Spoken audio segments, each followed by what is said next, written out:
इस वीडियो में हमें राजस्थान जियोग्राफी के महत्वपूर्ण टॉपिक है राजस्थान का जो अपवाह तंत्र है इसको पढ़ेंगे। राजस्थान के अपवाह तंत्र में हम राजस्थान की नदियां, राजस्थान की प्रमुख झील और राजस्थान के जो प्रमुख बांध हैं इनके बारे में पढ़ेंगे। तो शुरू करते हैं वीडियो। सबसे पहला क्वेश्चन है, राजस्थान में नदी प्रवाह कितने रूपों में पाया जाता है? राजस्थान के अंदर नदियों का जो प्रवाह है वह कितने भागों के अंदर पाया जाता है, कितने रूपों में पाया जाता है? कौन सा ऑप्शन इसमें सही होगा? तो इसमें होगा ऑप्शन नंबर 2 सही। राजस्थान के अंदर नदियों का जो अपवाह है यह 3 भागों के अंदर पाया जाता है। पहला तो है अरब सागरीय अपवाह तंत्र, अरब सागरीय अपवाह तंत्र। दूसरा आता है बंगाल की खाड़ी का अपवाह तंत्र, बंगाल की खाड़ी का अपवाह तंत्र। और तीसरा जो है वह आता है आंतरिक अपवाह तंत्र। वे नदियां जो अरब सागर में अपना जल छोड़ती हैं वे अरब सागरीय अपवाह तंत्र का भाग है। बंगाल की खाड़ी में अपना जल छोड़ने वाली नदियां हैं वो बंगाल की खाड़ी के अपवाह तंत्र के अंदर आएंगी। आंतरिक अपवाह तंत्र है, इसके अंदर नदियां न तो किसी नदी के अंदर मिलती हैं, न ही किसी सागर में अपना जल छोड़ती हैं, ये धरातल पर ही विलुप्त हो जाती हैं। वे नदियां आती हैं आंतरिक अपवाह तंत्र के अंदर। राजस्थान के अंदर सबसे बड़ा जो अपवाह तंत्र है वह कौन सा है? आंतरिक अपवाह तंत्र है। टोटल का 60% है वह आंतरिक अपवाह तंत्र राजस्थान में है। अरब सागरीय अपवाह तंत्र है ये 16% है और बंगाल की खाड़ी वाला है यह 24% है। अरब सागरीय अपवाह तंत्र की यदि बात करें तो इसको भी 2 भागों के अंदर बांटा जाता है। एक तो कच्छ की खाड़ी या कच्छ का रण के अंदर जो अपना जल गिराती हैं नदियां, एक एक खंबात की खाड़ी में अपना जल छोड़ने वाली नदियां।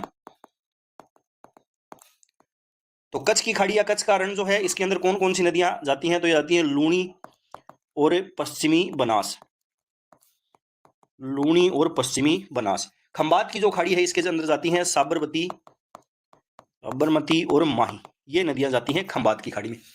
इसके बाद में यदि बात करें बंगाल की खाड़ी का जो अपवाह तंत्र है इसमें कौन कौन सी नदियां आती हैं? तो इसके अंदर चंबल नदी आती है, बनास नदी इसके अंदर आती है, काली सिंध नदी इसके अंदर आती है, गंभीर नदी इसके अंदर आती है, कोठ्यारी नदी, पार्वती नदी, कुराल नदी, ये नदियां हैं वह इसके अंदर आती हैं। आंतरिक अपवाह तंत्र की यदि बात करें तो आंतरिक अपवाह तंत्र में कौन कौन सी नदी आती हैं? तो इसके अंदर घग्गर नदी आती है, कांतली नदी इसके अंदर आती है, साबी नदी आती है, काकन्ने या इसको काकनी नदी भी बोला जाता है, काकन्ने या काकनी नदी है वह इसके अंदर आती है, रूपनगढ़, रूपारेल नदी, मेंठा नदी, खांडेल नदी और मंथा नदी, ये सभी नदियां हैं वह आती हैं आंतरिक अपवाह तंत्र के अंदर। तो ये आप सभी याद रखना, इनसे बार बार एग्जाम के अंदर क्वेश्चन पूछा जाता है कि कौन सी नदी अरब सागरीय अपवाह तंत्र का भाग है, कौन सी बंगाल की खाड़ी का और कौन सी आंतरिक अपवाह तंत्र का भाग है। अगला क्वेश्चन है, निम्न में से अरब सागरीय अपवाह तंत्र का उदाहरण है? कौन सी नदियां हैं इसके अंदर अरब सागरीय अपवाह तंत्र का उदाहरण है? ऑप्शन दे रखा है मेनाल, कोठ्यारी, बेड़च, जोजड़ी, बेड़च, मेनाल, कोठ्यारी, सोम, रूपारेल, जोजड़ी, बांडी, जवाई। तो इसके अंदर ऑप्शन नंबर 4 है वह सही होगा। जोजड़ी, बांडी और जवाई जो हैं ये हैं लूणी की सहायक नदी, लूणी की सहायक नदी, और लूणी जो है यह आती है अरब सागरीय अपवाह तंत्र के अंदर। तो इसमें ऑप्शन नंबर 4 है वह सही होगा।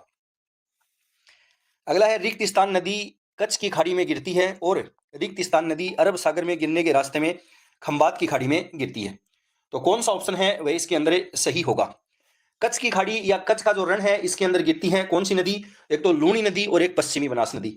और खंबात की जो खाड़ी है इसके अंदर कौन सी गिरती है? साबरमती और माही नदी, जो हम पीछे पढ़ चुके हैं। ऑप्शन नंबर 4 है वह इसके अंदर सही होगा। लूणी है यह कच्छ की खाड़ी में और माही जो है यह खंबात की खाड़ी में गिरती है। अगला है, निम्नलिखित में कौन सी नदियां अरब सागरीय नदी तंत्र का भाग नहीं है? कौन सी नदियां हैं जो अरब सागरीय नदी तंत्र का भाग नहीं है? बनास नदी, बनास और चंबल, बनास जो है यह चंबल की सहायक नदी है, चंबल और बनास जो है ये आती है बंगाल की खाड़ी वाले में। साबरमती नदी है ये अपना जल अरब सागर के अंदर छोड़ती है। पश्चिमी बनास नदी है ये भी अपना जल है वह अरब सागर में छोड़ती है। काकनी नदी या काकने नदी है ये है, काकनी या काकनी नदी जो है ये अपवाह जो आंतरिक अपवाह तंत्र है इसके अंदर आती है। तो कौन कौन सी नदियां जो हैं वह अपना जल अरब सागर के अंदर नहीं छोड़ती हैं या अरब सागरीय नदी तंत्र का भाग नहीं है? एक तो बनास होगा और एक काकनी नदी। तो ए और डी इसके अंदर सही होगा। ऑप्शन नंबर 4 इसके अंदर सही होगा। अगला है, रिक्त स्थान नदी कच्छ की खाड़ी में गिरती है और रिक्त स्थान नदी अरब सागर के रास्ते में खंबात की खाड़ी। तो क्वेश्चन हम कर चुके हैं, लूणी और माही इसमें सही होगा। अगला है, राजस्थान की निम्न नदियों पर विचार कीजिए।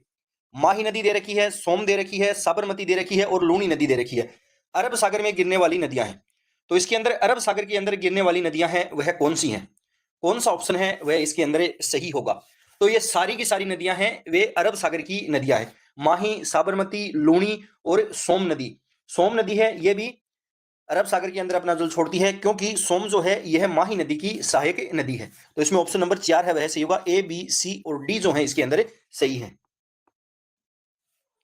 अगला है सूची 1 और सूची 2 का मिलान कीजिए तथा नीचे दिए गए कूट का उपयोग करके सही उत्तर दीजिए। सूची 1 और सूची 2 है, इसका मिलान है वह करना है। घग्गर नदी दे रखी है, संबल नदी दे रखी है, माही नदी दे रखी है और लूणी नदी है वह दे रखी है। तो घग्गर नदी है इसको क्या कहा जाता है? चंबल नदी है इसको कहा जाता है कामधेनु नदी।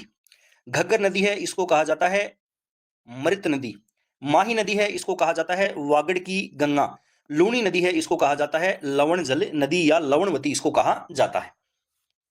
अगला है राजस्थान में नदियों के जलग्रहण क्षेत्र के अनुसार सही अवरोही क्रम है। जलग्रहण क्षेत्र के अनुसार सही अवरोही क्रम है वह पूछा गया है। अवरोही का मतलब जो सबसे ज्यादा जलग्रहण वाली है, उसके बाद कम, उसके बाद कम। तो कौन सा ऑप्शन इसके अंदर सही होगा? तो इसमें ऑप्शन नंबर 4 है वह सही होगा। सर्वाधिक जलग्रहण है वह होगा बनास का, फिर चंबल का, माही का और लूणी का। ऑप्शन नंबर 4 इसके अंदर सही होगा। ऑप्शन नंबर 1 सही होगा, गोगुंदा की पहाड़ियां। गोगुंदा की जो पहाड़ियां हैं यहां से यह नदी है वह निकलती है। गोगुंदा की पहाड़ियों से ये निकलती है। और इसकी यदि सहायक नदियों की बात करें, सहायक नदियां कौन कौन सी हैं इसकी? कोटड़ा उदयपुर से उद्गमित होती है। हथमती, मेसवा तथा वेत्रक इसकी सहायक नदियां हैं। यह नदी राजस्थान में लगभग केवल 45 किलोमीटर प्रवाहित होती है। कौन सा ऑप्शन सही होगा? ये सभी विशेषताएं हैं वह दे रखी हैं। साबरमती नदी की ऑप्शन नंबर 2 है वह सही होगा। एक फैक्ट और आप याद रख लेना,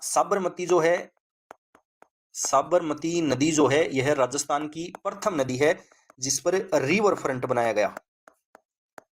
जिस पर रिवर फ्रंट है वह बनाया गया था। राजस्थान की पहली नदी कौन सी थी? साबरमती नदी थी। और ये कहां पर बनाया गया था? यह बनाया गया था अहमदाबाद गुजरात के अंदर। यह फैक्ट भी आप इसके बारे में याद रखना। अगला है निम्नांकित में से कौन सा युग्म सुमेलित नहीं है? माही की दे रखी है सोम, बनास की कोठियारी, साबरमती की दे रखी है मोरेन और लूणी की दे रखी है बांडी। तो कौन सा ऑप्शन इसके अंदर सही होगा? ऑप्शन नंबर 3 मोरेन जो है यह माही की सहायक नदी है, साबरमती की नहीं है। अगला है निम्न में से कौन सुमेलित नहीं है? गंभीरी की दे रखी है मेसवा, काली सिंध की परवन, माही की जाखम, साबरमती की माजम। कौन सा ऑप्शन है वह इसके अंदर सही होगा? तो ऑप्शन नंबर 1 है वह सही होगा। मेसवा जो है यह किसकी सहायक है? यह है साबरमती की सहायक नदी। मेसवा किसकी है? साबरमती की सहायक नदी है। अगला है निम्नांकित में से किस जिले में साबरमती वाक्कल नदी बेसिन का विस्तार है? कौन सा ऑप्शन है वह इसके अंदर सही होगा? डूंगरपुर, राजसमंद, बांसवाड़ा और उदयपुर। तो ऑप्शन नंबर 4 है वह सही होगा, उदयपुर के अंदर। अगला क्वेश्चन है निम्नलिखित में से कौन सी नदी अरब सागरीय नदी तंत्र का भाग है? कौन सी नदी है जो अरब सागरीय नदी तंत्र का भाग है? कौन सा ऑप्शन इसके अंदर सही होगा? पश्चिमी बनास, काली सिंध, चंबल और बनास। तो इसमें ऑप्शन नंबर 1 सही होगा। पश्चिमी बनास जो नदी है यह अरब सागरीय नदी तंत्र का भाग है। पश्चिमी बनास नदी जो है इसके बारे में यदि हम बात करें तो इसका उद्गम है वह कहां से होता है? उद्गम है वह होता है नया सानवारा पहाड़ियां। नया सानवारा पहाड़ी सिरोही से इसका उद्गम है वह होता है। सिरोही से इसका उद्गम वह होता है नया सानवारा से। इसका अपवाद क्षेत्र है वह कौन कौन सा है? तो इसका अपवाद क्षेत्र है यह सिरोही के अंदर बहती है और उसके बाद जो कच्छ का रण है इसके अंदर यह विलुप्त है वह हो जाती है। इसकी सहायक नदियों की यदि हम बात करें तो सूकली नदी है वह इसकी सहायक नदी है। कुकड़ी नदी और सिप्पू नदी ये नदियां हैं वह इसकी सहायक नदियां हैं। उसकी ये जो नदी है पश्चिमी बनास नदी है केवल राजस्थान के एक जिले के अंदर ही बहती है, सिरोही के अंदर ही। उसके बाद इसके किनारे बसे शहरों की बात करें, इसके किनारे कौन कौन से शहर बसे हुए हैं? तो एक तो आबू रोड जो सिरोही के अंदर है यह इसके किनारे बसा हुआ है। और एक गुजरात का डीसा शहर गुजरात जो है वह इसके किनारे बसा हुआ है। तो ये सभी फैक्ट हैं वह इसके बारे में आप याद रखना। अगला है वह कौन सी नदी है जो अरावली के पश्चिमी ढालों से निकलकर सिरोही के कुछ क्षेत्रों में बहते हुए कच्छ की खाड़ी में विलीन हो जाती है? तो वह कौन सी नदी है? पश्चिमी बनास। ऑप्शन नंबर 2 है वह सही होगा। अगला है लूणी नदी का उद्गम राज्य के किस स्थान से हुआ है? लूणी नदी जो है इसका उद्गम जो है वह राजस्थान के किस स्थान से होता है? कौन सा ऑप्शन इसमें सही होगा? तो आप सभी जानते हैं ये अजमेर के नाग पहाड़ से निकलती है। ऑप्शन नंबर 2 इसमें सही होगा। राजस्थान की जो लूणी नदी है इसको सागरमती के नाम से जाना जाता है। सागरमती है वह इसको कहा जाता है, लवणवती है वह इसको कहा जाता है, आदि मीठी आदि खारी इसको कहा जाता है, आदि मीठी आदि खारी नदी है वह इसको कहा जाता है, और कालिदास जो है इन्होंने इसको कहा है अंतः सलीला। किसने कहा है? कालिदास ने। लूनी नदी की यदि हम बात करें तो लूनी नदी जो इसका उद्गम कहाँ से? नाग पहाड़ अजमेर से होता है, और ये इसकी सहायक नदियां हैं बांडी, लीलड़ी, मीठड़ी, सुकड़ी, जवाई। और जवाई है इसकी सहायक नदी कौन सी है? ये है खारी नदी जो सिरोही से निकलती है। सागी नदी, और एक नदी है जोजनी नदी। इसके बारे में इंपॉर्टेंट दो फैक्ट हैं। एकमात्र नदी है लूनी की जो इससे दाईं ओर से मिलती है, और एकमात्र नदी है जो अरावली से नहीं निकलती है। सॉरी, ये गलत लिखा गया है, जो अरावली से नहीं निकलती है। एकमात्र नदी है जो इससे दाईं ओर से मिलती है, और एकमात्र इसकी सहायक नदी है जो अरावली से नहीं निकलती है, और ये समाप्ति स्थल इसका है कचकारण, गुजरात। तो ये सभी इसकी जो सहायक नदियां हैं ये आप याद रखना। राजस्थान की जो प्रमुख झील हैं इनके बारे में पढ़ते हैं।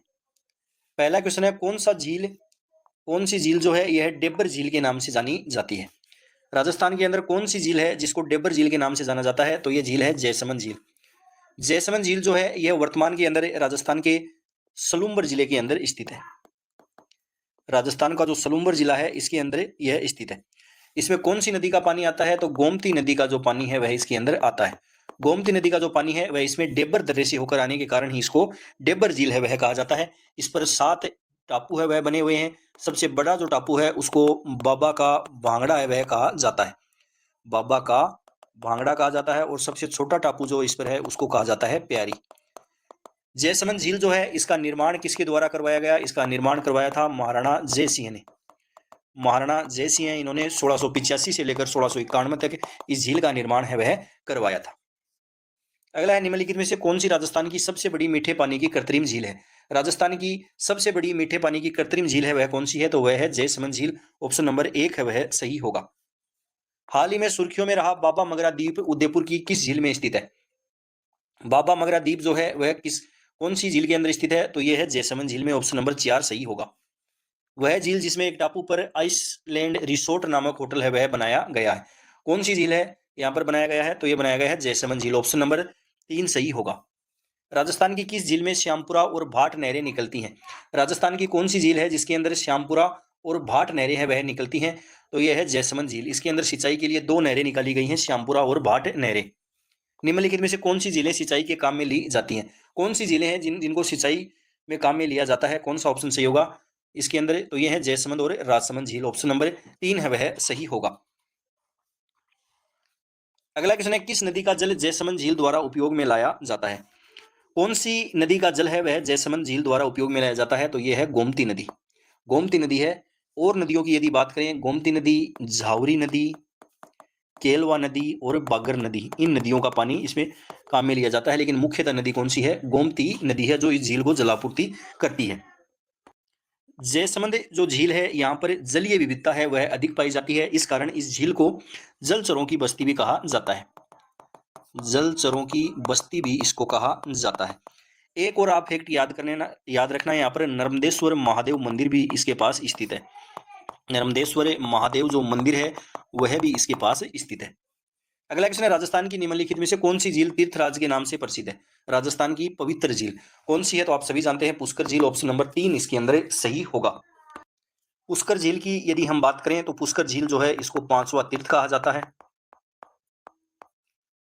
तीर्थों का मामा कहा जाता है, 52 घाटों वाली झील इसको कहा जाता है, कोंकण तीर्थ इसको कहा जाता है, और पुष्कर झील जो है यह राजस्थान की सबसे पवित्र झील है। यह झील जो है इसका निर्माण है वह इससे हुआ है, तो यह एक क्रेटर झील है या ज्वालामुखी झील का यह उदाहरण है। ज्वालामुखी जो झील है इसका उदाहरण है। इस झील के किनारे वर्मा जी का मंदिर है वह बना हुआ है। वर्मा जी का जो मंदिर है वह इस झील के किनारे बना हुआ है। और अन्य फैक्टों की यदि बात करें तो कार्तिक पूर्णिमा जो है इस दिन यहाँ पर मेला है वह लगता है, जिसको राजस्थान का रंगीला मेला है वह कहा जाता है। कार्तिक पूर्णिमा को यहाँ पर मेला है वह लगता है, जिसको राजस्थान का रंगीला मेला है वह कहा जाता है पुष्कर के मेले को।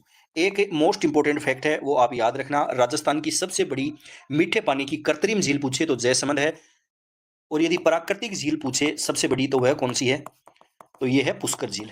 राजस्थान की मीठे पानी की सबसे बड़ी प्राकृतिक झील है वह कौन सी है, पुष्कर है, और कृत्रिम कौन सी है, जयसमंद झील है। अगला है कौन सी झील 500 से अधिक मंदिरों और 52 घाटों से घिरी हुई है, तो कौन सा ऑप्शन इसके अंदर सही होगा, पुष्कर झील। इंग्लैंड की महारानी मेरी की दिसंबर 1911 की भारत यात्रा के स्मरणार्थ क्वीन मेरी जनाना घाट का निर्माण है वह कहाँ किया गया था, तो ये कहाँ पर किया गया था, इसका निर्माण ये किया गया था पुष्कर जो झील है इसके अंदर अजमेर में। ऑप्शन नंबर 3 है वह सही होगा। पुष्कर जो झील है राजस्थान की, यहाँ पर जो प्रमुख महान व्यक्ति हैं जिनकी अर्थियों का विसर्जन भी है वह यहाँ पर किया गया, जैसे गांधी जी, अटल बिहारी वाजपेयी, बाल ठाकरे, किरोड़ी सिंह बैंसला आदि, तो ये भी आप याद रखना। अगला है राजसमंद झील का निर्माण महाराणा राज सिंह ने कब करवाया था। राजसमंद जो झील है इसका निर्माण महाराणा राज सिंह द्वारा कब करवाया गया था, कौन सा ऑप्शन है वह इसके अंदर सही होगा, तो ये निर्माण करवाया था 1680 ईस्वी के अंदर। 1680 ईस्वी में इसका राजसमंद झील का निर्माण करवाया गया था। किसके द्वारा करवाया गया, महाराजा राज सिंह द्वारा करवाया गया था। राजसमंद झील जो है यह राजस्थान की प्रथम अकाल राहत झील है। राजस्थान की प्रथम अकाल राहत झील है वह कौन सी है, राजसमंद झील है। ये एक ऐसी झील है राजस्थान की जिसके निर्माण में सर्वाधिक लोग, लगभग 60,000 लोग जो हैं इनका इसके अंदर योगदान है वह रहा था। राजसमंद जो झील है इसके किनारे घेवर माता जो है इनका मंदिर है वह बना हुआ है। एक यहाँ पर इसके 9 चौकी पाल जो है वह यहाँ पर स्थित है, जहां पर राज प्रशस्ति है वह लिखी हुई है, राज प्रशस्ति जो है वह लिखी हुई है। अगला है राजसमंद या राजसमुद्र झील का निर्माण किस नदी पर हुआ, कौन सी नदी पर इस झील का निर्माण है वह हुआ था, कौन सा ऑप्शन सही होगा, ऑप्शन नंबर 1 है वह सही होगा, गोमती नदी पर इसका निर्माण है वह हुआ था। अगला है नौ चौकी बांध कहाँ स्थित है, तो नौ चौकी बांध है ये राजसमंद झील जो है यहाँ पर ये स्थित है। पिछोला झील का निर्माण किस शासक के काल में हुआ था, पिछोला जो झील है इसका निर्माण किस शासक के काल में हुआ था, कौन सा ऑप्शन है वैसे ही होगा, तो महाराणा लाखा के काल में इस झील का निर्माण हुआ था, और इसका निर्माण एक बंजारे द्वारा करवाया गया था। कौन कौन सी नदियां हैं जिनके पानी रोककर इसका निर्माण करवाया गया था, तो ये है नदियां सिसारमा और बूजड़ा नदी। सिसारमा और बूजड़ा नदी जो है इसका पानी रोककर इसका निर्माण है वह करवाया गया था। पिछोला झील जो है यह राजस्थान की प्रथम ऐसी झील है जहां पर सौर नाव है, इलेक्ट्रिक जो नाव है वह चलाई जा रही है, तो ये भी आप याद रखना। पिछोला झील है इसके अंदर क्या क्या स्थित है, तो एक तो यहाँ पर है नटनी का चबूतरा है वह यहाँ पर बना हुआ है। जग मंदिर, जगनिवास महल यहाँ पर स्थित है। जग मंदिर है इनका निर्माण करवाया था जगत सिंह फर्स्ट ने, और जग निवास है इनका निर्माण जगत सिंह सेकंड ने करवाया था। और एक उदयपुर सिटी पैलेस जो है वह भी यहाँ पर स्थित है, उदयपुर सिटी पैलेस है वह भी यहाँ पर स्थित है। जग मंदिर व जग निवास महल किस झील में स्थित है, तो ये सभी स्थित हैं कौन सी झील के अंदर, पिछोला झील में। ऑप्शन नंबर 1 है वह सही होगा। किस महाराणा ने पिछोला झील में जग विलास नामक महल बनवाए थे, ये बनवाए गए थे महाराणा जगत सिंह द्वितीय द्वारा। पिछोला झील को किस झील से जोड़ा गया है, पिछोला झील जो है वह इसको किस झील से जोड़ा गया है, तो यह इसको जोड़ा गया है फतेह सागर झील से। और इनको किसके द्वारा जोड़ा गया है, तो यह स्वरूप सागर चैनल द्वारा इसको जोड़ा गया है, स्वरूप सागर चैनल द्वारा इनको दोनों को जोड़ा गया है, तो ऑप्शन नंबर 3 इसके अंदर सही होगा, फतेह सागर झील। अगला है राजस्थान की किस प्रसिद्ध झील पर नटनी का चबूतरा बना हुआ है, राजस्थान की किस प्रसिद्ध झील पर नटनी का चबूतरा बना हुआ है, तो यह पिछोला झील पर। ऑप्शन नंबर 1 है वह सही होगा। अगला है राजस्थान की निम्नलिखित झीलों में से कौन सी झील राष्ट्रीय झील संरक्षण कार्यक्रम NLCP के अंतर्गत नहीं आती है, कौन सा ऑप्शन है वह इसके अंदर सही होगा। राष्ट्रीय झील संरक्षण योजना NLCP किसके द्वारा शुरुआत की गई थी इसकी, तो ये वन एवं पर्यावरण मंत्रालय जो है भारत सरकार का इसके द्वारा इस योजना की शुरुआत की गई थी, और यह 1 अप्रैल 2016 से शुरू हुई थी। इसके अंदर जो सेंटर और स्टेट का जो रेशियो है राशि का वह है 60:40, और इसके अंदर इस योजना का उद्देश्य है वह क्या है, झीलों का पुनरुद्धार करना और इनका संरक्षण करना। अब कौन कौन सी जिले हैं राजस्थान की इसके अंदर जोड़ी गई हैं, तो कौन सी जिलें शामिल की गई हैं, तो पिछोला झील, फतेह सागर झील, अन्ना सागर झील, पुष्कर झील, नक्की झील और एक मानसागर झील। तो ये सभी आप याद रखना। राजस्थान की मरुगंगा के नाम से जाना जाता है, कौन सा ऑप्शन इसके अंदर सही होगा? तो इंदिरा गांधी नहर है, इसे राजस्थान की मरुगंगा है वह कहा जाता है। राजस्थान की जीवन रेखा इसे कहा जाता है, पश्चिमी राजस्थान की जीवन रेखा भी इसको कहा जाता है। सबसे ज्यादा लाभ जो है इंदिरा गांधी नहर परियोजना है, इससे कौन से क्षेत्र को पहुंचा है? तो पश्चिमी जो राजस्थान है यहां पर। अगला है कंवर सेन द्वारा राजस्थान नहर की शुरुआत की गई। कंवर सेन जो है इन्होंने राजस्थान नहर की शुरुआत है वह कब की थी? तो इन्होंने की थी 1948 के अंदर। ऑप्शन नंबर 2 है वह सही होगा। अगला है कौन सी नहर भारत की सबसे लंबी नहर है? तो भारत की सबसे लंबी नहर है वह है इंदिरा गांधी नहर। अगला है इंदिरा गांधी नहर परियोजना में लिफ्ट नहरों की संख्या है। इंपॉर्टेंट है, यहां से कई बार क्वेश्चन है वह पूछा जाता है। इंदिरा गांधी नहर परियोजना है, इसमें लिफ्ट नहरों की संख्या है वह कितनी है? तो यह है 7। ऑप्शन नंबर 2 सही होगा। इंदिरा गांधी जो परियोजना है इसके अंदर यदि हम लिफ्ट नहर हैं इनकी बात करें तो इसमें लिफ्ट नहरें जो हैं ये कितनी हैं? 7 हैं। 7 कौन कौन सी हैं? पहली चौधरी कुंभाराम, इसका पुराना नाम है वह नोहर साहवा लिफ्ट नहर। इससे जो लाभान्वित जिले हैं वो हनुमानगढ़, बीकानेर, चूरू और झुंझुनू। कंवर सेन जो लिफ्ट नहर है इसका पुराना नाम है लूणकरणसर, इसे गंगानगर व बीकानेर जिले लाभान्वित होते हैं। पन्ना लाल बारूपाल है, इसका पुराना नाम है वह है गजनेर लिफ्ट नहर, इससे बीकानेर और नागौर जिले लाभान्वित होते हैं। वीर तेजाजी जो लिफ्ट नहर है इसका पुराना नाम है बांगड़सर, इससे बीकानेर जिला है वह लाभान्वित होता है। वीर तेजाजी लिफ्ट नहर है, इसका पुराना नाम है वह है बांगड़सर और इससे बीकानेर जिला लाभान्वित होता है। सबसे छोटी लिफ्ट नहर है वो यही है, सबसे छोटी लिफ्ट नहर। सबसे छोटी लिफ्ट नहर है वह कौन सी है? तो यह वीर तेजाजी या बांगड़सर जो है यह सबसे छोटी है। सबसे बड़ी लिफ्ट नहर है वह कौन सी है? तो वह है कंवरसेन लिफ्ट नहर। सबसे बड़ी लिफ्ट नहर है वह कौन सी है? तो वह है कंवरसेन लिफ्ट नहर। सहायक नहरों को यदि मिला लिया जाए, सहायक नहरों सहित तो कौन सी सबसे लंबी है? तो वो है चौधरी कुंभाराम लिफ्ट नहर। अगली है डॉक्टर करणी सिंह है, इसका नाम था कोलायत लिफ्ट नहर और इससे बीकानेर या जोधपुर जिला, वर्तमान की बात करें तो फलोदी जो है इससे लाभान्वित होते हैं। गुरु जम्बेश्वर है, इसका पुराना नाम फलोदी लिफ्ट नहर है, बीकानेर और फलोदी इससे लाभान्वित होते हैं। जय नारायण व्यास जो लिफ्ट नहर है इसका पुराना नाम पोखरण लिफ्ट नहर है, इससे फलोदी और जैसलमेर जिले हैं वे लाभान्वित होते हैं। तो ये इंपॉर्टेंट है, सभी आप याद रखना। अगला क्वेश्चन है सुमेलित कीजिए। एक तरफ लिफ्ट नहर दे रखी है और एक तरफ दे रखे हैं लाभान्वित जिले। जय नारायण व्यास लिफ्ट नहर, जय नारायण व्यास जो लिफ्ट नहर है इससे कौन कौन से जिले हैं वह लाभान्वित होते हैं? तो इसमें आएगा जोधपुर और जैसलमेर। जोधपुर और जैसलमेर जो जिले हैं वे इससे लाभान्वित होते हैं। उसके बाद में दे रखी है चौधरी कुंभाराम, चौधरी कुंभाराम से होते हैं हनुमानगढ़ और चूरू। पन्ना लाल बारूपाल है, इससे कौन कौन से होते हैं? तो पन्ना लाल बारूपाल से होते हैं बीकानेर और गंगानगर। डॉक्टर करणी सिंह है लिफ्ट नहर है, इससे कौन से होते हैं? तो जोधपुर और बीकानेर। वर्तमान की बात करें तो डॉक्टर करणी सिंह से फलोदी और बीकानेर है। अगला क्वेश्चन है कंवर सेन लिफ्ट नहर रिक्त स्थान शहर को पीने का पानी उपलब्ध करा रही है। कंवर सेन लिफ्ट नहर जो है यह कौन से शहर को पीने का पानी उपलब्ध करा रही है? तो यह करवा रही है बीकानेर को। ऑप्शन नंबर 3 सही होगा। अगला क्वेश्चन है इंदिरा गांधी नहर की शाखाओं का उत्तर से दक्षिण सही क्रम है। इंदिरा गांधी नहर की जो शाखाएं हैं इनका उत्तर से दक्षिण सही क्रम है वह क्या है? तो इनके उत्तर से दक्षिण सही क्रम की बात करें तो कौन कौन सा आएगा? सबसे पहले आएगा रावतसर, सबसे पहले आती है रावतसर। रावतसर के बाद में आती है सूरतगढ़, सूरतगढ़ के बाद में आएगी अनूपगढ़, अनूपगढ़ है इसके बाद में आएगी पुंगलगढ़, पुंगलगढ़ के बाद में आएगी दातौर, दातौर के बाद में आएगी बिरसलपुर, बिरसलपुर के बाद में आएगी चारणवाला, चारणवाला के बाद में आएगी शहीद बिरबल, शहीद बिरबल, शहीद बिरबल के बाद में आएगी सागरमल गोपा, सागरमल गोपा। तो ये इनका उत्तर से दक्षिण सही क्रम है वह होगा। पहला दे रखा है अनूपगढ़, अनूपगढ़ के बाद में दे रखा है पुंगलगढ़, पुंगलगढ़ के बाद में दे रखा है चारणवाला, चारणवाला के बिरसलपुर असत्य है। पुंगलगढ़ दे रखा है, चारणवाला दे रखा है, अनूपगढ़ ये भी असत्य है। अनूपगढ़ दे रखा है, पुंगलगढ़ दे रखा है, बिरसलपुर दे रखा है और चारणवाला। ऑप्शन नंबर 3 इसके अंदर सही होगा। अगला क्वेश्चन है इंदिरा गांधी नहर पर बनाई गई पहली लिफ्ट नहर थी। इंदिरा गांधी नहर जो है इस पर बनाई गई पहली लिफ्ट नहर है वह कौन सी थी? तो वह थी कंवरसेन लिफ्ट नहर। ऑप्शन नंबर 3 है वह सही होगा, कंवरसेन या लूणकरणसर, लूणकरणसर लिफ्ट नहर। अगला क्वेश्चन है, इंदिरा गांधी नहर परियोजना के अनुसार कौन से कथन गलत है? इस परियोजना को पहले राजस्थान नहर के रूप में जाना जाता था और 1982 में इसका नाम बदलकर इंदिरा गांधी लिफ्ट नहर परियोजना कर दिया गया। ऑप्शन गलत है, 1984 में इसका नाम परिवर्तित किया गया था। इंदिरा गांधी नहर परियोजना में 9 लिफ्ट नहरें हैं, ये कथन भी असत्य है, इसमें 7 लिफ्ट नहरें हैं।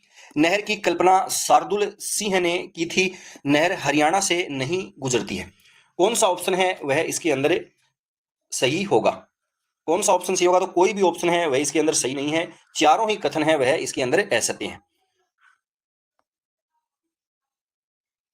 अगला क्वेश्चन है, चंबल घाटी विकास योजना एक संयुक्त बहुउद्देशीय परियोजना है जिसमें पानी और बिजली में रिक्त स्थान बराबर के हिस्सेदार हैं। चंबल जो घाटी परियोजना है यह कौन कौन से राज्यों की है? तो यह है राजस्थान और मध्य प्रदेश की। राजस्थान और एमपी की जो हिस्सेदारी है वह इसके अंदर है 50-50%। 50-50% इस पर दोनों राज्यों की भागीदारी है। तो ऑप्शन नंबर 2 सही होगा, राजस्थान और मध्य प्रदेश। अगला है, निम्न में से चंबल प्रोजेक्ट में किससे सबसे ज्यादा जल विद्युत का उत्पादन किया जाता है? सबसे ज्यादा जल विद्युत का उत्पादन है वह कौन से किया जाता है? तो यह किया जाता है राणा प्रताप सागर से। ऑप्शन नंबर 1 सही होगा, राणा प्रताप सागर है, यहां से किया जाता है। चंबल जो प्रोजेक्ट है इस पर कौन कौन से बांध बने हुए हैं? तो इस पर एक तो बना हुआ है गांधी सागर बांध। गांधी सागर बांध बना हुआ है, यह है मध्य प्रदेश के अंदर। कोटा सिंचाई बांध है, यह केवल सिंचाई का बांध है, इससे बिजली का जो उत्पादन है वह नहीं होता है। राणा प्रताप सागर बांध बना हुआ है, राणा प्रताप सागर बांध है, इससे सिंचाई और बिजली दोनों होती हैं और बिजली है वह इससे सर्वाधिक उत्पादित होती है। उसके बाद में है ज्वार सागर बांध। ज्वार सागर बांध, इससे भी बिजली का उत्पादन है वह होता है। अगला है, गांधी सागर बांध की ऊंचाई है। गांधी सागर बांध जो है इसकी ऊंचाई कितनी है? ऑप्शन दे रखे हैं 62 मीटर, 63, 92 और 93। कौन सा ऑप्शन है इसके अंदर सही होगा? तो इसकी जो ऊंचाई है वह है 62.17 मीटर। ऑप्शन नंबर 1 सही होगा। अगला है, राजस्थान को नर्मदा नदी का कितना हिस्सा प्राप्त होता है? राजस्थान को नर्मदा नदी जो है इसका कितना हिस्सा है वह प्राप्त होता है? कौन सा ऑप्शन इसके अंदर सही होगा? तो ऑप्शन नंबर 4 सही होगा, 0.50 MAF है वह राजस्थान को इससे मिलता है। नर्मदा नहर परियोजना जो है यह कौन कौन से राज्यों की संयुक्त परियोजना है? तो ये MP, महाराष्ट्र, राजस्थान और गुजरात, इन चारों राज्यों की यह संयुक्त परियोजना है। राजस्थान के कौन कौन से जिले हैं वो इससे लाभान्वित होते हैं? तो इससे होते हैं एक तो बाड़मेर जिला और एक जालौर जिला। बाड़मेर और जालौर जिले हैं वो इससे लाभान्वित होते हैं। राजस्थान के अंदर नर्मदा जो नहर है इसकी लंबाई है वह है 74 किलोमीटर। 74 किलोमीटर है। नर्मदा नहर जो परियोजना है यह पहली परियोजना है जिसके अंदर फव्वारा सिंचाई पद्धति का प्रयोग है वह किया गया है। ये क्वेश्चन भी कई बार एग्जाम में पूछा गया है। फव्वारा सिंचाई जो पद्धति है इसका प्रयोग कौन सी में किया गया है? तो नर्मदा नहर परियोजना के अंदर किया गया है। इसको फव्वारा सिंचाई पद्धति या ड्रिप सिंचाई प्रणाली या फव्वारा सिंचाई पद्धति का प्रयोग है वह नर्मदा नहर परियोजना के अंदर किया गया है। यह मृदा शिष्ट ग्रेनाइट तथा निश्चित चट्टानों के विखंडन से बनी है। यह मृदा बीकानेर और बाड़मेर क्षेत्र में पाई। तो इसमें पहला कथन है वह सत्य है, यह मृदा शिष्ट ग्रेनाइट तथा बाराकोटा जिलों के अंदर पाया जाता है। यहाँ पर कौन सा पाया जाता है? तो काली रेगूर मृदा, ऑप्शन नंबर 2 सही होगा। अगला है, कौन सी मृदा सब जोत के लिए जानी जाती है? सौते जुताई की क्षमता है वह कौन सी मिट्टी के अंदर पाई जाती है? तो वह काली मिट्टी में, ऑप्शन नंबर 3 सही होगा। अगला है, उपयुक्त कथन है काली मिट्टी राजस्थान के कोटा, बूंदी, बारा और झालावाड़ जिलों में पाई जाती है। ये कथन सत्य है। इसके बाद में दे रखा, काली मिट्टी में नाइट्रोजन तो पर्याप्त मात्रा में होता है परंतु कैल्शियम की कमी होती है। तो इसके अंदर कौन सा ऑप्शन है वह सही होगा? कौन सा ऑप्शन इसके अंदर सही होगा? तो इसमें ऑप्शन नंबर 3 सही होगा। कथन 1 तो इसके अंदर सत्य है लेकिन कथन 2 है वह इसके अंदर असत्य है। काली मिट्टी जो है इसके अंदर कैल्शियम व लोहे की मात्रा अधिक होती है। कैल्शियम और लोहे की मात्रा है वह इसमें अधिक होती है। अगला है, राजस्थान की मरुस्थलीय बालू का प्रमुख स्रोत निम्न में से क्या है? राजस्थान की जो मरुस्थलीय बालू है इसका प्रमुख स्रोत है वह क्या है? तो यह प्राचीन नदियों द्वारा लाई गई जो मिट्टी है इससे निर्मित हुई है मरुस्थलीय बालू। अगला है, राजस्थान में मरुस्थलीय मृदा के संबंध में कौन सा कथन सही नहीं है? इसकी उर्वरता की कमी तथा लवणता अधिक होती है। यह पानी को अत्यधिक मात्रा में सोख और धारण सकती है। यह मृदा पवन के द्वारा स्थानांतरित होती है। यह मृदा पश्चिमी राजस्थान में पाई जाती है। तो कौन सा कथन है वह इसके अंदर सत्य नहीं है? ऑप्शन नंबर 2, यह पानी को अत्यधिक मात्रा में सोख और धारण सकती है, ये कथन असत्य है। अगला क्वेश्चन है, राजस्थान के पश्चिमी भाग में पाई जाने वाली कौन सी मृदा कम उपजाऊ एवं अधिक लवणता युक्त होती है? कौन सी मृदा राजस्थान के पश्चिमी भाग में पाई जाती है जो कम उपजाऊ और अधिक लवणता युक्त होती है? तो वह है मरुस्थलीय मृदा। अगला है, राजस्थान के निम्न में से किस क्षेत्र में मरुस्थलीय मृदा नहीं पाई जाती है? तो ऑप्शन दे रखे हैं कोटा, चूरू, नागौर, जोधपुर। तो मरुस्थलीय में कोटा चूरू, नागौर और जोधपुर आते हैं, कोटा नहीं आता है। कोटा हाड़ौती का पठार जहां पर काली मृदा है वह पाई जाती है, तो मरुस्थलीय मृदा कोटा में नहीं होगी। अगला है, मिश्रित लाल और काली मृदा कौन से जिलों में पाई जाती है? मिश्रित लाल और काली मृदा जो है यह राजस्थान के कौन से जिलों के अंदर पाई जाती है? तो यह पाई जाती है डूंगरपुर और बांसवाड़ा में। अगला है, राजस्थान के नागौर, पाली, बाड़मेर एवं जैसलमेर जिले में मुख्यतः कौन सी मृदा पाई जाती है? राजस्थान के नागौर, पाली, बाड़मेर एवं जैसलमेर जिलों के अंदर कौन सी मृदा पाई जाती है? ऑप्शन दे रखे हैं बलुई मृदा, काली मृदा, लाल मृदा, पीली मृदा। तो ऑप्शन नंबर 1 सही होगा, बलुई मृदा यहां पर पाई जाती है। अगला है, कौन सा कथन राजस्थान की लेटेराइट मृदा के बारे में सही नहीं है? यह कायांतरित एवं रेवदार चट्टानों से बनी है। यह मृदा डूंगरपुर में पाई जाती है। लौह अंश की उपस्थिति के कारण यह लाल नजर आती है। इसमें पर्याप्त मात्रा में फास्फोरस पाया जाता है। तो कौन सा ऑप्शन इसके अंदर सही नहीं है? Option number 4। जो लेटेराइट मृदा होती है इसका जो निर्माण है यह होता है उच्च तापमान और भारी वर्षा जहां पर होती है वहां पर इसका निर्माण है वह होता है। राजस्थान के अंदर यह मिट्टी है वह कहां पर पाई जाती है? तो डूंगरपुर, उदयपुर है, यहाँ पर यह मिट्टी पाई जाती है। फास्फोरस इसकी मात्रा इसमें नहीं होती है। फास्फोरस, नाइट्रोजन और कैल्शियम, इन तीनों की इसके अंदर होती है कमी। अगला है, निम्न में से कौन सी पीएच परास क्षारीय मृदा की सूचक है? क्षारीय मृदा की सूचक है वह कौन सी है? तो कौन सा ऑप्शन इसके अंदर सही होगा? Option number 4। 7 से ऊपर जो होगी तो होगी क्षारीय मृदा का सूचक। अगला है, लेटेराइट मृदा के बारे में कथन दे रखे हैं। लेटेराइट मिट्टी डूंगरपुर, उदयपुर के मध्य और दक्षिणी भाग और राजसमंद क्षेत्रों में पाई जाती है। यह कथन सत्य है। लोहे की उपस्थिति के कारण यह मिट्टी लाल दिखती है। तो इसके अंदर कौन सा ऑप्शन है वह सही होगा? तो 1 और 2 दोनों ही कथन है वह इसके अंदर सत्य है।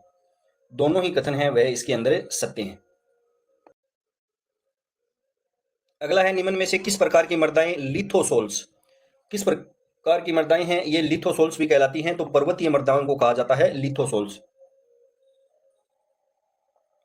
अगला है, मृदा का मुख्य घटक नहीं है। ऑप्शन दे रखे हैं खनिज, ह्यूमस, लवण और जल। तो मृदा का मुख्य घटक है वह कौन कौन से होते हैं? खनिज होते हैं, ह्यूमस, ह्यूमस क्या होता है? जैविक खाद, ह्यूमस है यह होता है, जल भी होता है और वायु होता है। तो इसमें लवण जो है यह मृदा का मुख्य घटक नहीं है। अगला है, कौन सा मृदाओं के द्वितीय पोषक तत्वों का उदाहरण नहीं है? मृदा के द्वितीय पोषक तत्वों का उदाहरण कौन सा नहीं है? बोरोन, पोटास, मैग्नीज और कॉपर। कौन सा ऑप्शन सी होगा? ऑप्शन नंबर 2 पोटास है, यह नहीं होगा। पोटास जो है यह मृदा का मुख्य पोषण तत्व है वह होता है। मुख्य पोषण तत्व है वह कौन कौन से होते हैं? पोटास होता है, फास्फोरस होता है, जैविक कार्बन है यह होता है। तो ये होते हैं मुख्य। और द्वितीय पोषक तत्व या इनको सूक्ष्म पोषक तत्व भी बोला जाता है, ये होते हैं बोरोन, मैग्नीज, कॉपर, लोहा, तांबा आदि। अगला है, सुमेलित कीजिए। मृदा के प्रकार दे रखे हैं और विशेषताएं हैं वह दे रखी हैं। लाल पीली मृदा दे रखी है, मरुस्थलीय मृदा। मरुस्थलीय मृदा इसके अंदर क्या होगा? जल धारण एवं शोषण क्षमता इसके अंदर कम पाई जाती है। उसके बाद में दे रखा है काली मृदा। काली मृदा है इसमें होगा चिक्का प्रधान मृदा। जलोढ़ मृदा है इसके अंदर क्या होगा? जलोढ़ मृदा है इसके अंदर होगा लौह अंश रेतीली दोमट संरचना होती है इसकी। और लाल पीली मृदा है इसमें होगा लौह अंश की मौजूदगी। लाल पीली मृदा है इसके अंदर होगा लौह अंश की मौजूदगी। मरुस्थलीय मृदा है इसके अंदर होगा जल धारण एवं शोषण क्षमता कम पाई जाती है। काली मृदा है इसमें होगा चिक्का प्रधान मृदा। और जलोढ़ मृदा है इसमें होगा रेतीली दोमट इसकी संरचना होती है। तो इसमें क्या होगा? ए है इसके अंदर होगा 2, बी के अंदर होगा 3, ऑप्शन नंबर 1 है वह इसके अंदर सही होगा। अगला है, राजस्थान में कुपड़ पट्टी फ्लोरोसिस ग्रस्त पट्टी कहां पर है? तो ये पाई जाती है नागौर और अजमेर के मध्य। ये हम पीछे पढ़ चुके हैं, ऑप्शन नंबर 4 सही होगा। राजस्थान में बाका पट्टी किस समस्या से ग्रसित है? राजस्थान के अंदर बाका पट्टी जो है ये किस समस्या से ग्रसित है? तो यह है फ्लोरोसिस रोग से। फ्लोराइड यहां पर पाया जाता है जिसके कारण फ्लोरोसिस रोग है वह हो जाता है। अगला है सेम स्ट्रक्चरल इक्वेशन मॉडलिंग किस स्थिति से संबंधित है। सेम जो है यह होती है एक समस्या जो जल भराव जो होता है इससे यह समस्या है इसका निर्माण होता है। तो परिस्थिति में परिवर्तन जो है इससे यह संबंधित है। राजस्थान के अंदर सेम की समस्या से जो ग्रसित जिले हैं वह हनुमानगढ़ और गंगानगर। हनुमानगढ़ जो जिला है इसका गांव है एक बडोपल गांव है, यह है सर्वाधिक सेम की समस्या से ग्रसित है। अगला है बडोपल गांव किसके लिए प्राय जाना जाता है। तो बडोपल गांव है यह जाना जाता है भूगर्भीय जल का ऊपर आकर एकत्रित होना या सेम की जो समस्या है इसके लिए यह प्राय जाना जाता है। बडोपल है यह कहां पर है, हनुमानगढ़ के अंदर स्थित है। अगला है उत्तरी पश्चिमी मरुस्थल में मृदा उर्वरता में अवनयन का प्रमुख क्या कारण है। उत्तरी पश्चिमी मृदा उर्वरता के अवनयन का प्रमुख कारण है वह क्या है। कौन सा ऑप्शन इसके अंदर सही होगा। तो ऑप्शन नंबर 2 जल भराव। अगला है पश्चिमी राजस्थान की मिट्टी अम्लीय और क्षारीय तत्वों के संसिक्त कैसे हो जाती है। कौन सा ऑप्शन सही होगा। मिट्टी की निचली सतह से ऊपर की ओर कोशिकाओं द्वारा जल रिसाव के कारण हो जाती है अम्लीय और क्षारीय। ऑप्शन नंबर 2 सही होगा। अगला दे रखा है कौन सा इसके अंदर सुमेलित नहीं है। उदयपुर चित्तौड़गढ़ लाल काली मिट्टी, अलवर जयपुर दोमट मिट्टी, श्री गंगानगर हनुमानगढ़ के अंदर दे रखी है भूरी बलुई मिट्टी और कोटा झालावाड़ में काली मिट्टी। तो इसमें ऑप्शन नंबर 3 है वह असत्य है। गंगानगर जो हनुमानगढ़ है यहाँ पर पाई जाती है रेतीली बालू मिट्टी है वह यहाँ पर पाई जाती है। अगला है राजस्थान के निम्न बेसिनों में कहाँ अधिकतम बीहड़ भूमि है वह पाई जाती है। राजस्थान के अंदर बीहड़ भूमि है वह कौन से बेसिनों में पाई जाती है। तो ये पाई जाती है चंबल बेसिनों में। ऑप्शन नंबर 1 सही होगा।